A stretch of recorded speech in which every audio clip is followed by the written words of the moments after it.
Details చూస్తే చంద్రబాబుకి star క్యాంపెయినర్లు ఎక్కువవుతున్నారంటూ YS షర్మిలను ఉద్దేశించి సీఎం జగన్ పరోక్ష విమర్శలు చేశారు.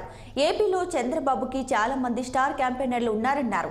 వారిలో బీజేపీలో కొంతమంది ఉన్నారని, అలాగే పక్క రాష్ట్రంలో ఉండే దత్తపుత్రుడు కూడా చంద్రబాబు స్టార్ క్యాంపెయినర్ అన్నారు. రాష్ట్రాన్ని చీల్చిన కాంగ్రెస్ పార్టీలోనూ కొత్తగా కొందరు స్టార్ క్యాంపెయినర్లు చంద్రబాబు కోసం చేరారంటూ ఆరోపించారు. ఇక కాంగ్రెస్ లో చేరింది ఆయన సోదరి షర్మిలనే కాబట్టి షర్మిలను ఉద్దేశించి చేసిన వ్యాఖ్యలని స్పష్టమవుతుంది. అనంతపురం ఉర్వకొండ వైఎస్ఆర్ ఆసరా నిధులకు బటన్ నొక్కే కార్యక్రమంలో సీఎం జగన్ పాల్గొన్నారు. పసుపు కమలాల మనుషులు బాబుకు స్టార్ క్యాంపెయినర్లుగా మారుతున్నారంటూ జగన్ మండిపడ్డారు. ఇన్నాళ్ల పాలనలో చెడు మాత్రమే చేసిన చరిత్ర ఉన్న చంద్రబాబు చేతిలో గజ దొంగల ముఠా ఉందన్న ఆయన తనకు అలాంటి వారు ఎవరూ లేరన్నారు. పొదుపు సంఘాల రుణమాఫీ చేస్తానని మేనిఫెస్టోలో చంద్రబాబు హామీ ఇచ్చారంటూ ఇక ఎన్నికలయ్యాక మేనిఫెస్టో చెత్తబుట్టలో పడేశారని ఫైర్ అయ్యారు సీఎం జగన్మోహన్ రెడ్డి. ఈ కార్యక్రమాలు కానీ గతంలో ఈ మాదిరిగా అక్కచెల్లెమ్మల గురించి కానీ ఆలోచన చేసింది కానీ అక్కచెల్లెమ్మను పట్టించుకునింది కానీ ఆ అక్కచెల్లెమ్మల పిల్లల గురించి కానీ వాళ్ళ కుటుంబాల గురించి కానీ పట్టించుకున్న పరిస్థితులు కానీ గతంలో ఎప్పుడైనా చూశామా అని చెప్పి ఒక్కసారి ఆలోచన చేయమని మిమ్మల్ని అందరినీ కూడా కోరుతా ఉన్నా. గట్టిగా రెండు చేతులు పైకెత్తి ఇలా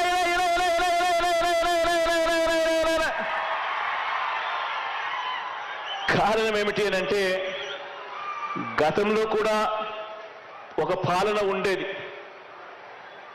అప్పుడు కూడా ఒకే రాష్ట్రం, అప్పుడు కూడా ఇదే రాష్ట్రం, అప్పుడు కూడా ఇదే బడ్జెట్. మారిందల్లా కేవలం ముఖ్యమంత్రి మాత్రమే మారాడు. మిగిలినవన్నీ మామూలే.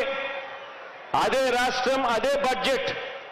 మారిందల్లా కేవలం ముఖ్యమంత్రి మాత్రమే. అప్పుల గ్రోత్ రేటు కూడా చూస్తే అప్పటికన్నా మీ బిడ్డ ప్రభుత్వంలో అప్పుల గ్రోత్ రేటు కూడా తక్కువే.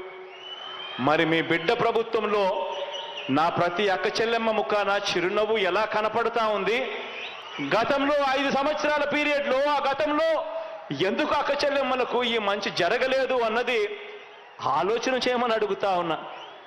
కారణం ఒక్కటే. గతంలో దోచుకో, పంచుకో, తినుకో. దోచుకోవడం, దోచుకున్నది పంచుకోవడం. ఈరోజు మీ బిడ్డ ప్రభుత్వంలో మీ బిడ్డ బటన్ నొక్కుతున్నాడు. నేరుగా నా అక్క చెల్లెమ్మల కుటుంబాల ఖాతాల్లోకి డబ్బులు పోతా ఉన్నాయి. ఎవడు లంచాలు అడగడం లేదు, ఎవడు వివక్ష చూపడం లేదు. తేడా గమనించమని చెప్పి ప్రతి అక్కను ప్రతి చెల్లెమ్మను ఈ సందర్భంగా కోరుతా ఉన్నాను.